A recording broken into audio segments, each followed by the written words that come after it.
I took it old school on this one. I'm like, I'm gonna write this, you know what I mean? Because I feel like I need to take it back to the basics, you know what I'm saying? So I'm gonna give y'all something.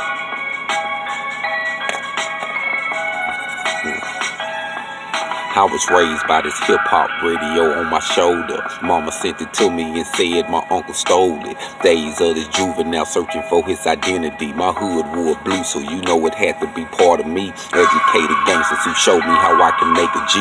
Probably bring them back a percentage, but that's the way it be. The game is meant to be sold. I think you mentally throwed. If you think knowledge is free, you know we all gotta eat. I know it ain't nothing free, so if you live in the streets, that's just how the dice roll. And hip-hop taught me that. From wearing my backpack, to me it's a lifestyle, so how can you fake that? In my teens I pushed crack, but that's what I had to do.